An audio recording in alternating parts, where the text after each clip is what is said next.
말버릇을 고치면 운명이 변한다. 죽는 소리를 자주 하면 죽을 일만 생긴다. 젊었을 때 아무리 덕을 쌓아놨어도 입이 가벼운 사람은 나이가 들수록 불운이 겹쳐서 발생한다고 합니다. 말의 영향력은 전자파보다 무려 33배나 강력하다고 합니다. 남에게 하지 말아야 할 말을 해버리면 우리도 모르는 사이 운이 줄줄 새어나가는 걸 아셔야 합니다. 하지만 기분이 좋거나 술만 마시면 자신의 과거 얘기를 서슴없이 하는 분들이 있습니다. 마음은 후련할 겁니다. 하지만 운도 함께 줄줄 새어나가는 걸 깨달아야 합니다. 특히 나이가 들수록 말년복은 어느 것보다 중요한 재산입니다. 그래서 이번 영상에서는 말년복을 위해 남에게 절대 말하면 안 되는 5가지 말을 알려드리려고 합니다. 영상을 끝까지 시청하신다면 여러분에게 들어오는 말년복을 꼭 붙잡아 남은 인생을 행복하게 보낼 수 있을 거라 확신합니다. 구독과 좋아요로 책 곁에 두고 해도 작은 운을 보내주시면 감사하겠습니다. 지금부터 시작합니다. 첫 번째, 돈에 대한 이야기는 하지 마라. 절대 말하면 안 되는 2가지가 있다. 하나는 자식 자랑, 또 하나는 돈 자랑이다. 주변에 입만 열면 자식 자랑, 돈 자랑하는 사람들이 꼭 있다. 그 사람들을 보면 어떤 생각이 드는가?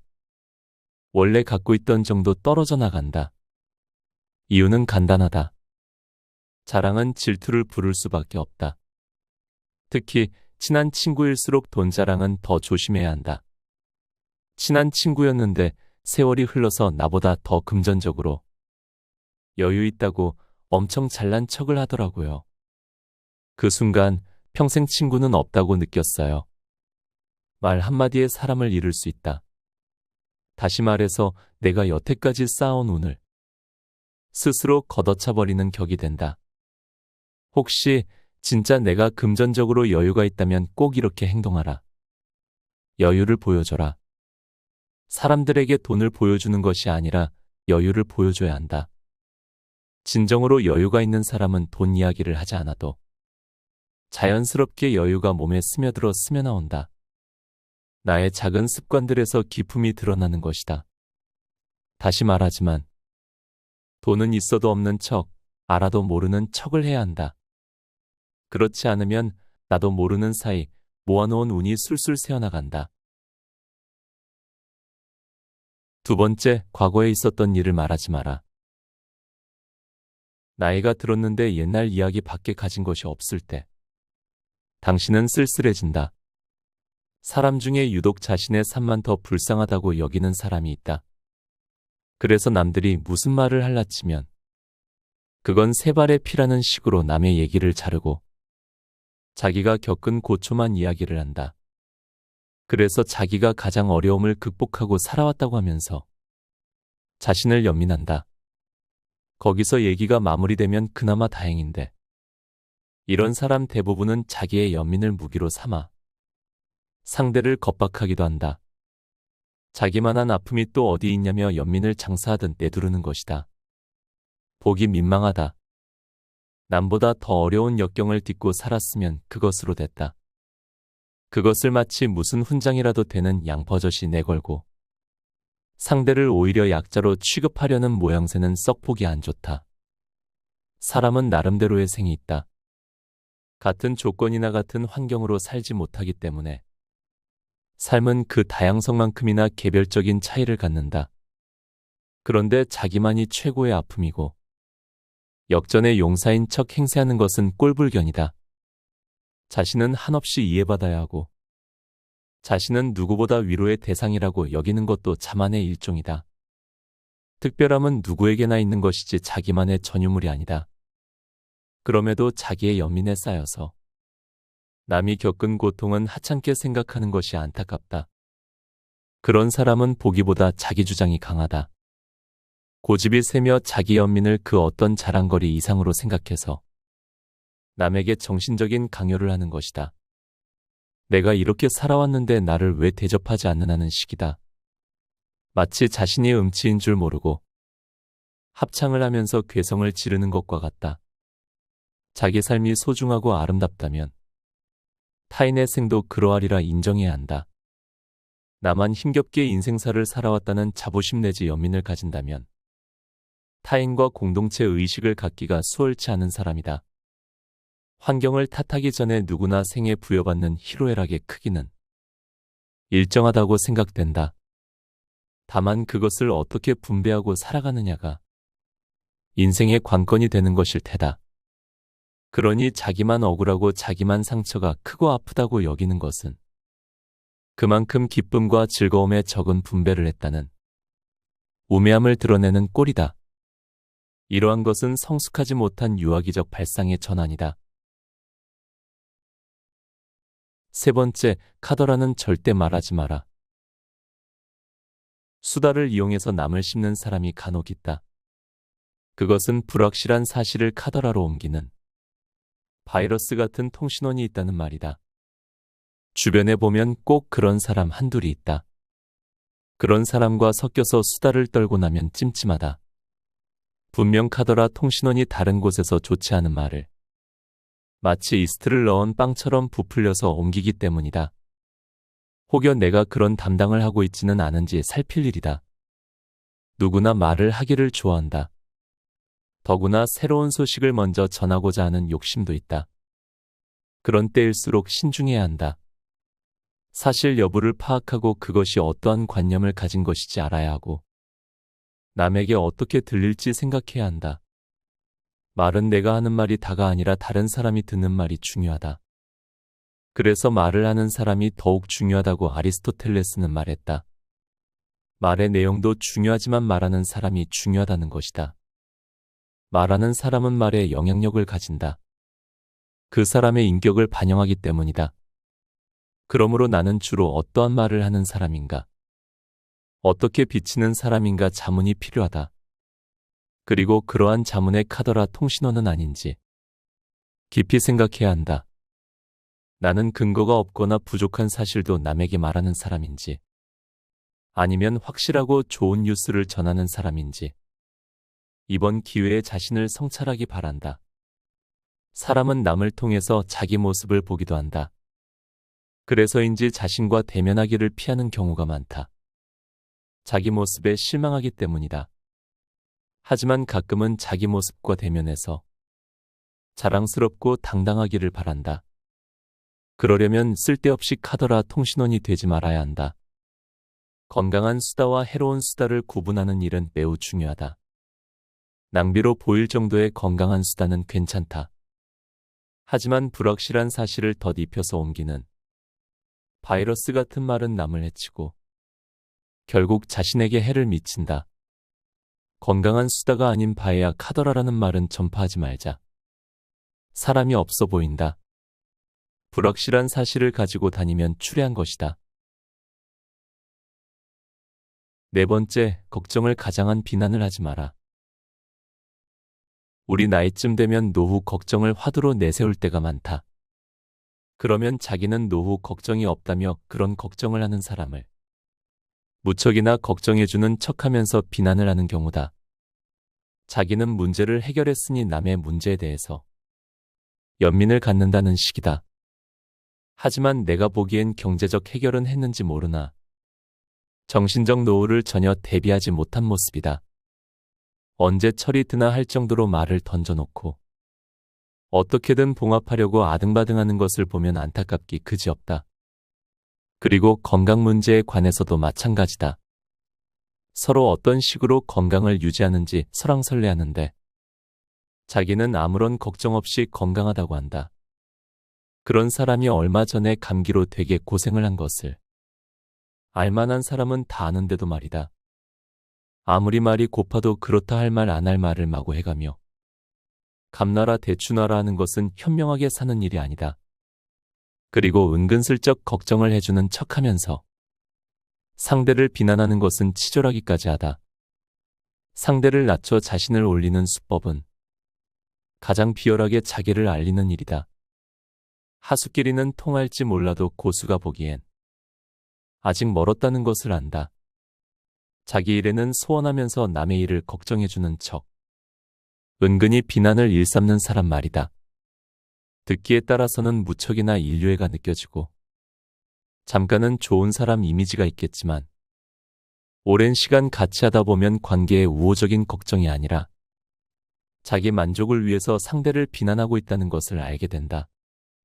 말을 하는 사람은 답을 알고 얘기하는 것이 대부분이다. 생각해보라, 답답해서 말하는 것이지. 답을 구하려고 말을 꺼내는 사람은 거의 없는 것이다. 그러니 남을 걱정해주는 척하며 은근히 비난할 생각을 하지 마라. 차라리 가만히 듣고 고개만 끄덕여주는 것이 답답한 속사정을 말하는 사람에게는 더 큰 위안이 된다. 괜히 나서서 이러쿵저러쿵 말도 안 되는 말로 위안이나 격려를 하려고 덤비지 마라. 5번째, 바른말이라도 잔소리로 들린다. 어느 날은 이런 말을 하는 것이다. 며느리가 외국에서 온 사람이라 한국 문화에 익숙하지 않고 잘 몰라서 실수도 하고 그런단다. 하지만 절대로 대놓고 가르치지 않는다는 것이다. 자기는 며느리한테 잘잘못을 그 자리에서 말로 하지 않고 문자를 보낸다는 것이다. 얼굴 맞대고 좋지 않은 말을 하면 서로가 불편하게 될 수도 있으니 차라리 문자로 이러이러할 때는 어떻게 하는 것이 좋다고 말한다는 것이다. 그래야 서로 감정적이지 않고 이성적으로 문제를 풀어간다는 것이다. 듣고 보니 100번 맞는 말이다. 아무리 좋은 말도 면전에서 이러쿵 저러쿵 하다 보면 마음이 상하게 되어 있다. 본인 말대로 며느리가 말대꾸를 할 수도 있고 자기가 지나친 잔소리를 할 수도 있단다. 맞는 말이 말대꾸고 맞는 말이 잔소리라는 것이다. 그렇다, 틀린 말은 없다. 그래서 옳고 그름으로 서로 자지 주장을 내세우다 보면 가족이라 해도 마음이 편치 않고 볼 때마다 그 앙금이 남아있어 거리감이 생기는 것이다. 그래서 자기는 절대로 말로 가르치거나 알려주지 않고 문자로 한다는 것이다. 나름대로 최선의 방책인 것 같아 현명한 처사로 여겨진다. 우리는 남의 잘못을 급하게 고칠 것을 요구한다. 감정을 쏟아내서 상대방을 어리둥절하게 만들기도 하고 불편하게 만든다. 결국은 자기 잘못을 시인한다고 해도 썩 마음이 내키지 않을 것이다. 지혜롭게 사는 사람은 기다릴 줄 안다. 남을 기다리는 것도 중요하지만 자기 자신에게도 시간을 주고 이성적으로 해결하는 것이다. 그러려면 상대방 앞에서 면박 주지 말고 본인의 생각을 또박또박 적어 보내는 일은 배려고 사랑인 것이다. 하고 싶은 말을 가래침 뱉듯 툭 하고 던지지 말고 문자판에다 한 글자 한 글자 오타 없이 이해한다고 적어라. 그리고 이렇게 하면 어떻겠느냐고 의향을 묻듯 하면 좋을 것이다. 말 없는 꾸중은 약이 된다. 상대를 다치게 하지도 않고 나를 감정에 휩싸여 힘들게 하지도 않으니 좋은 일이다. 어른스러운 사람은 용서를 잘하는 사람이다. 가끔 하는 말 중에 결과를 번복할 수 없다면 말하지 말아다. 과정에 참여하지 못했거나 할 수 없어서 이른 결론이라면 수용하는 것이 관용이다. 시비를 가려서 화를 내거나 참지 못해 분노하면 관계의 끈이 자칫 끊어질 수 있다. 하긴 화를 잘 내는 사람은 누구도 변명의 여지가 없는 경우에 그 기질이 잘 드러난다. 아무도 이해 제기를 할 수 없는 상황은 화내기에 최적화된 상태이기에 그럴 것이다. 하지만 이럴 때 관용을 베풀면 나이값을 제대로 하는 것이다. 실수가 되었건 고의가 되었건 결과를 뒤집을 수 없다면 일러 무엇하리요. 다 소용없는 감정의 소모다. 나이 들어 쫀쫀하지 않게 툭툭 털고 다시 시작합시다라고 말하는 모습은 어른스럽다. 그렇지 못하고 일일이 따지고 묻고 하는 것은 좁쌀 영감으로 취급받기에 충분하다. 가령 화가 나는 상황이라면 나는 이런 식으로 화를 풀어낸다는 것을 사전에 매뉴얼로 마련해야 한다. 우선 화가 난 상태에서 벗어난다. 그러니까 화를 내게 되는 장소를 떠난다가 그 첫 번째이고 다음은 잠시만의 혼자인 시간을 갖는다. 그리고 심호흡으로 평정심을 되찾고 나서 그 화의 원인과 조우한다는 식으로 자기만의 화를 대처하는 매뉴얼을 가지고 있어야 한다. 그래서 욱 하는 감정으로 표현되는 그 어떤 후회할 일을 만들지 않는 것이 중요하다. 하지만 사람인지라 살다 보면 화도 내고 실수도 해서 후회도 하게 된다. 그래서 괴롭다. 미처 자신을 돌보지 않아 저지른 실수 앞에서 초라해지는 것이다. 그러니 나의 실수처럼 남도 그럴 것이라 여겨서 용서하고 화해를 하는 것이 바람직하다. 나는 그래도 실수를 덜하고 살았는데 남이 그러는 것은 추워도 용서할 수 없다고. 자신을 깐깐하게 만들지 말고 용서하라. 그리고 멋지게 화해하라. 3. 최고의 기술은 용서와 화해 아니겠는가? 자기 삶 앞에 떳떳한 사람이 얼마나 되겠는가? 과거로 돌아간다면 이때쯤에서 이런 선택을 할 것이다. 라는 미련이 왜 없겠는가? 그러다 보니 사는 게 허물이고 허점투성이다. 그래서 우리는 서로 용서하고 화해해야 한다. 내가 먼저 내미는 손이 멋진 것이다. 혹여 남이 손을 내밀면 두 눈 꾹 감고 잡아라. 그리고 나도 미안했다고 머리 숙여 말하라. 그러면 된다. 사는 게 뭐 있나? 원수처럼 치대고 살 것이 무엇이냐 말이다. 그 사람 저 사람 다 이유가 있고 사정이 있어 그런 것일 게다. 그러니 용서하고 화해하며 지내자. 고맙다고 말해줘서 고마워요. 놀라운 일이 아닐 수 없다. 보통은 불편한 면을 보고는 마주하지 않으려 하는 것이 인지상정일 텐데 그 사람은 그렇지가 않다. 좋은 면이 있으니 단점은 그리 중요하지 않다는 것이다. 단점을 알면 대처가 가능해서 마음 다칠 일도 없다는 것이다. 나는 왜 그 사람이 많은 사람들로부터 호평을 받고 사는지 알게 되는 계기가 되었다. 모난 것도 둥글게 만드는 호의적인 마음으로 살기 때문이었다. 그리고 그 사람은 말을 순화해서 잘한다. 잘 웃으며 스킨십도 적당히 한다. 그 사람 습관 중에는 누가 고맙다고 말하면 그 말을 되받아서 고맙다고 말해줘서 고마워요 라고 꼭 자기도 고맙다는 말을 하는 것이다. 멋지다. 나도 배워야겠다는 생각을 했다. 좋은 것은 얼마든지 훔쳐도 된다. 파블로 피카소가 말했던가? 유능한 예술가는 모방하고 위대한 예술가는 훔친다라고. 우리는 항상 위대한 생각들을 훔치는 것에 대해 부끄러워하지 않았다고 말했다. 같은 말을 해도 사람마다 다르다. 감정과 표현 방법에서 차이가 난다. 좋은 것은 훔쳐서 사용하는 것이다. 나도 고맙다는 말을 들으면 이처럼 말할 것이다. 고맙다고 말해줘서 고마워요 라고. 그리고 싱긋 웃어 주련다.